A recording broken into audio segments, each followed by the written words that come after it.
तुम्हाला काय वाटतं माळशिरस बेलसर गटामधून ह्यावेळेस कोणता उमेदवार विजय होईल? अमोल दत्तात्रय कामटे. काय वाटतं असं? कारण ते तळागाळातली सगळी कामं ते करतात आणि ते म्हणजे सर्वसामान्य जनतेसाठी उभे राहतात कायम. चारा वाटप शेतकऱ्यांसाठी म्हणजे बरीचशी असे कामं केलेली आहेत त्यांनी. त्यामुळं अमोलदादाच यावर्षी निवडून येणार आहेत. 5 उमेदवार उभे असल्यामुळं थोडंसं आटीतटीची लढत आहे. आता आटीतटीच्या लढतीमध्ये नक्की सांगता येत नाही की हाच उमेदवार विजयी होईल म्हणून.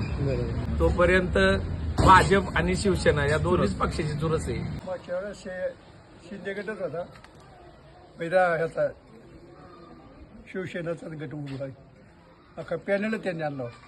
त्यावेळेस मी तोच तुम्हाला असं वाटतं? आता काय झालं, थोडंसं आदला बदल झाल्यामुळे कोणचा पक्ष यांनी सांगता येत नाही. त्यावेळेस काय वाटतं माळशिरस बेलसर गटामधून कोणता उमेदवार विजय होईल?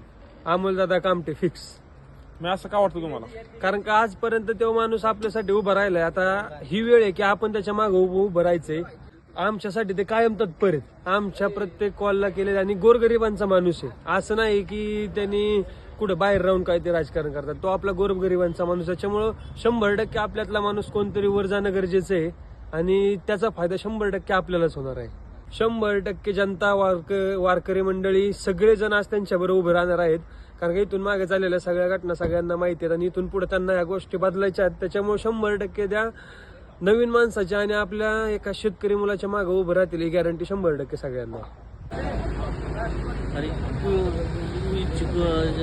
रमेश इंगळे आणि बीजेपी यांच्या दोघातच फाईट आहे.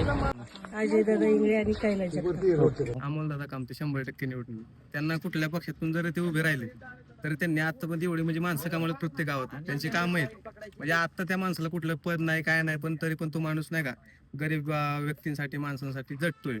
मग त्या माणसांना आपल्याला ताकद द्यायची आहे.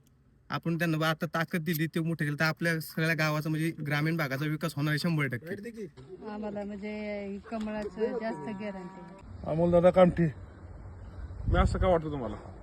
जन्मच चांगला आहे, जन्म आधार चांगला आहे लोकांचा संपर्क दांडगा आहे त्यांचा. विकास कामं भरपूर आहे, त्यांची कामं भरपूर आहे चांगली. त्यांनी ते चारा वाटप हे भरपूर सहकार्य लोकांना करतात.